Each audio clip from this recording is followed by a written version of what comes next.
หัวหน้ากลุ่มตำรวจจราจรกลุ่มใหญ่ตำรวจกระทรวงป้องกันความสงบได้แถลงข่าวต่อสื่อมวลชนระยะส่งท้ายปีเก่า 2025 และต้อนรับปีใหม่ 2026 ในระยะ5 วันอันตรายทั่วประเทศมีอุบัติเหตุเกิดขึ้นทั้งหมด172 กรณีมีคนเสียชีวิต23 คนจากอุบัติเหตุในระยะเฉลิมฉลองส่งท้ายปีเก่า 2025 และต้อนรับปีใหม่ 2026 หรือระยะ5 วันอันตราย นับแต่วันที่ 29 ธันวาคม 2025 52 มังกร 2026 ทั่วประเทศ มีอุบัติเหตุเกิดขึ้นทั้งหมด 172 กรณี เพิ่มขึ้นจากปีกาย 2 กรณี พาหนะเปเพ 302 คัน หลุดลง 13 กรณี คนได้รับบาดเจ็บ 277 คนหลุดลง 2 คน มีคนเสียชีวิต3 คนหญิง 8 คน เพิ่มขึ้น 6 คน สำหรับอยู่นครหลวงเวียงจันทร์ระยะ 5 วันอันตราย มีอุบัติเหตุเกิดขึ้น 39 กรณี เพิ่มขึ้น 19 กรณี พาหนะเปเพ 75 คัน เพิ่มขึ้น 32 คัน คนได้รับบาดเจ็บ 49 คน เพิ่มขึ้น 26 คน มีผู้เสียชีวิต 9 คน หญิง 3 คน เพิ่มขึ้น 8 คนสำหรับแข็งที่เกิดอุบัติเหตุหลายกว่าหมู่กับแม่นแข็งกับแม่นนครหลวงอีกกัน2แม่นสวรรณเขตเนาะเกิดขึ้นอยู่23ราย3แข็งอีกกัน16ราย4หลวงพระบาง15 5อัตตปือ15ถือว่าอัตตปือนี่ก็เป็นแข็ง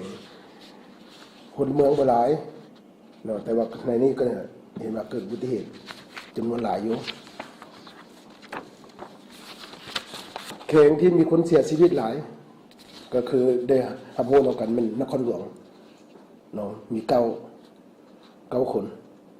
เพราะว่ามีลักษณะเสียชีวิตเป็นหมู่เนาะคือดังเมื่อวันที่29เนาะอุบัติเหตุรถจักรตำท้ายรถบรรทุกเสียชีวิต3คนขี่ซ้อนกัน2คนเราผู้ขับก็เป็น3คนแล้วในนั้นก็รถยนต์ตามท้ายรถที2คนแล้วแข่งสวรรณเขตห้องอันดับต่อมาเสียชีวิต4คนแข่งสัญญาบุรีแข่งหลวงพาเสียชีวิต2คนเนาะแข่งละ2คนนอกนั้นยังมีอุดมไซมีบ่อแก้วหลวงพระบางไสสมบูรณ์จำปาสักเสกองแข่งละ1คนระยะการเฉลิมฉลองส่งท้ายปีเก่า 2025 และต้อนรับปีใหม่สากล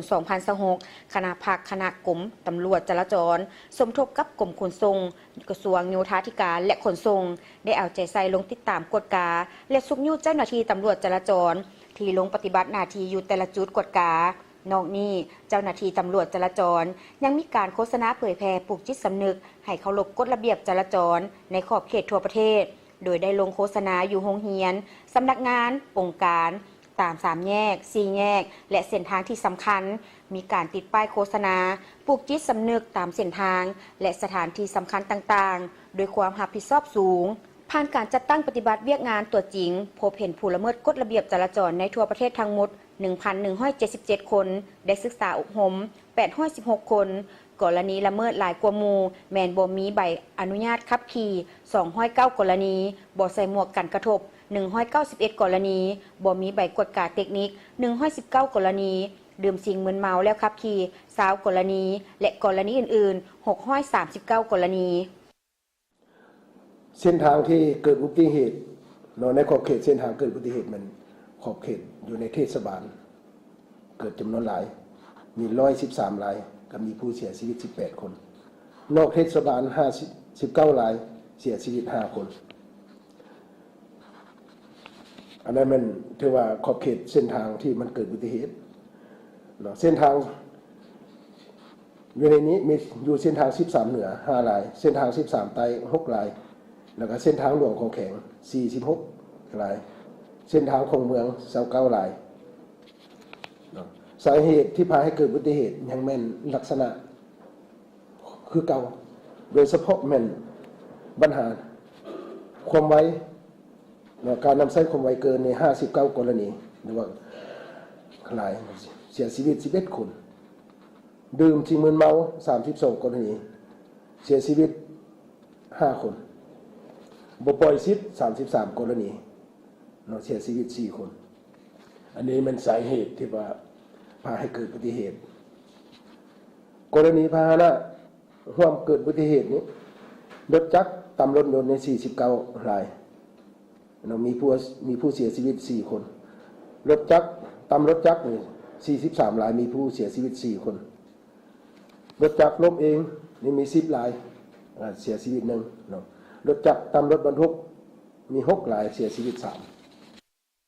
สาเหตุหลักที่พาให้เกิดอุบัติเหตุแม้นมาจากการดื่มสิ่งมึนเมาแล้วขับรถใส่ความไวเกินกำหนดบ่ปล่อยซีทเปลี่ยนทิศทางบ่รับประกัน